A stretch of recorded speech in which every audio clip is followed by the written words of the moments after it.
Hello, students. How are you?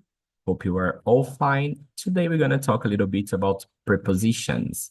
Hoje nós vamos falar um pouquinho sobre as preposições in, on e at. Assim como a gente pode ver nessa figura, né? Nós temos o in mostrando algo dentro, né? On mostrando algo sobre a superfície e o at algo aqui numa posição bem específica, né? E isso tem muito a ver com o que a gente vai ver e com as regras. Primeiramente, as preposições introduzem, né? Um objeto, uma data, um local. Então, as preposições in, on e at podem ser usadas para falar de lugar ou para falar de tempo. Nós vamos ver as regras para todas elas. Então, primeiramente, né, de forma geral e falando sobre localização, o in dá a ideia de algo interno. For example, the kittens are in the box. Os filhotinhos aqui do gatinho estão na caixa, né? Onde? Dentro da caixa. And on, the mug is on the table. O caneco, né, está sobre a mesa. O on, algo sobre uma superfície. Então, quando fala de time, que é o tempo, né? E quando falamos de place, lugar, tanto as preposições in, on e at podem ser usadas. O in dando uma ideia mais geral e o at algo mais específico. Vamos focar primeiro em time e depois falamos das regras para place. Então, para time, né? Quando que eu posso usar o in? Quando eu falo de centuries, que são séculos, decades, de décadas, years, de anos, months, de meses, weeks, semanas, seasons, estações, periods of time, períodos do tempo, né, partes do dia, holidays, feriados e parts of the day, partes do dia. Todas essas expressões dão ideia de in, são usadas com in, né? Por exemplo, eu quero falar na década de 90, in the 90s. Quero falar que algo aconteceu em março, in March. Quero falar que algo aconteceu na primavera, in the spring. Agora, para usar o on, ele é um pouquinho mais específico que o in. Quando que eu vou usar? Para falar sobre o weekend, para falar sobre days of the week, dias da semana, para falar sobre specific days, like my birthday ou a holiday, para falar de um dia ou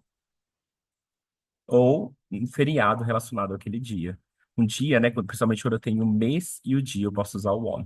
Então, por exemplo, na segunda-feira, ou às segundas-feiras, né, on Mondays. No dia 3 de abril, on April 3rd. No meu aniversário, on my birthday. No dia da Páscoa, on Easter Day. Agora o at, mais específico ainda, né, para usado para quando eu falo de horas, é, quando eu falo de feriado sem a palavra day. For example, at 8 a.m., às 8 da manhã. Ou at Easter, na Páscoa. Feriado sem a palavra day, né? Que se eu usar Easter Day, eu vou usar on.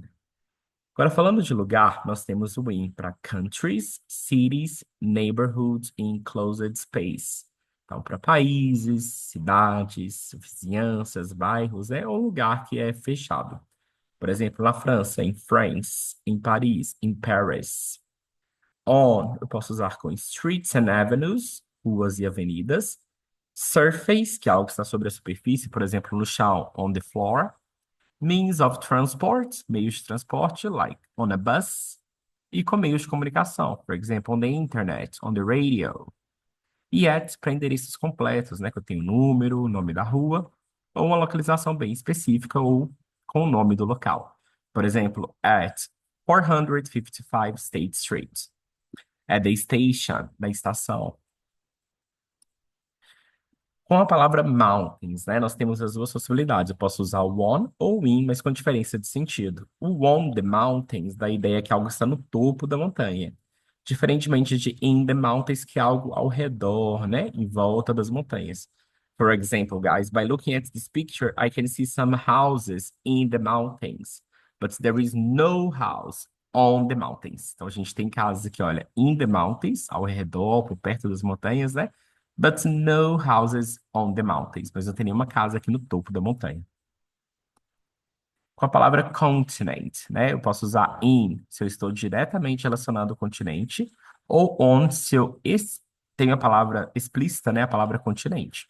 Então, eu posso falar, por exemplo, in Europe, na Europa, or on the continent of Europe, porque a palavra continente está explícita aí na frase. Então, mudo de in para on. Guys, about prepositions, that's it. Hope you have understood. Any questions you have, you can feel free to ask me in the comments below. That's it. Hope you like it. See you. Goodbye.